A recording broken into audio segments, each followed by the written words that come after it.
Assalamualaikum warahmatullahi wabarakatuh. Selamat siang Pak.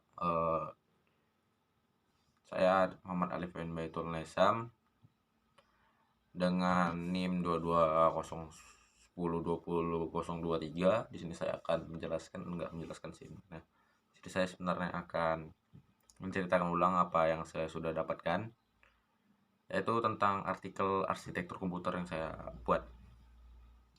Yang pertama itu saya mengerti arsitektur komputer adalah suatu konsep perencanaan atau struktur operasi dasar dari sebuah komputer, atau adalah seni atau bidang bagaimana cara merancang komputer dari berbagai jenis komponen perangkat keras yang ada di komputer.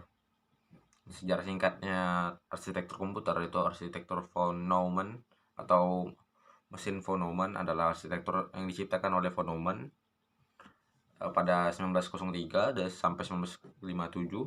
Arsitektur ini digunakan hampir pada semua komputer saat ini. Ya, bagian komputer yaitu ada empat. Empat ini adalah input prosesor atau pemroses, input masukan, pemrosesan atau CPU, pengeluaran atau output, dan penyimpanan memori. Bagian yang pertama itu masukan atau input. Perangkat ini memiliki banyak macamnya. Yang paling sering digunakan itu adalah keyboard, mouse, apalagi joystick. Perangkat ini memiliki fungsi sebagai media memasukkan data, memasukkan sebuah perintah guna menghasilkan sebuah informasi yang diperlukan atau guna menghasilkan sebuah output yang akan digunakan. Selain tadi mouse, keyboard, joystick, ada juga mikrofon sebagai ini atau touch panel pada komputer. Yang kedua itu adalah CPU atau pemrosesan sebuah komputer. CPU atau Central Processor Unit merupakan tempat pemrosesan instruksi dari berbagai perintah dalam komputer. Berbentuk sebuah chip yang terdiri dari jutaan IC.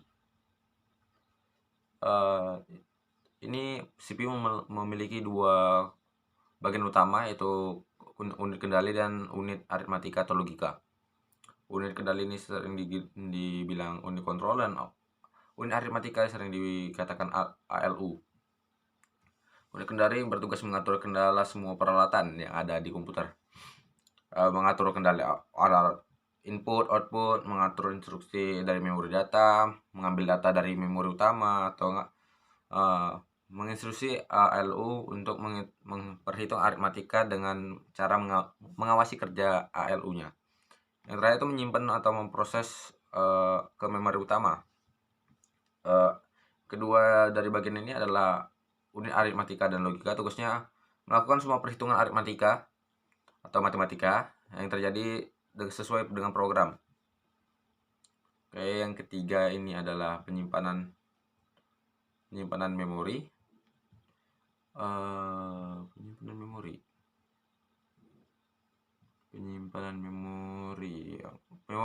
Memori merupakan media penyimpanan pada komputer. Jenis memori itu terbagi dengan dua, yaitu adalah ada RAM dan ROM. RAM ini adalah random access memory, dan ROM ini adalah read only memory.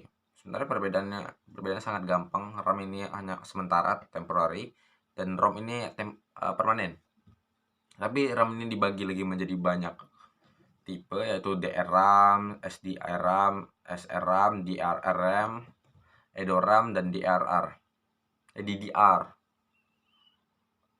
ROM yang bersifat permanen ini banyak lagi yang didefinisikan, yaitu ada Programmable Read Only Memory, ada EEPROM, Erasable Programmable Read Only Memory, ada EEPROM, Electronic Erased Program Read Only Memory, ada Flash Memory.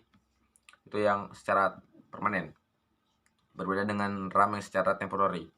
Yang keempat adalah output atau pengeluaran. Output adalah hasil penampilan dari pemrosesan data dari input. Contoh-contoh perangkat output banyak jenisnya. Contohnya ada monitor, printer, speaker, infocus atau proyektor.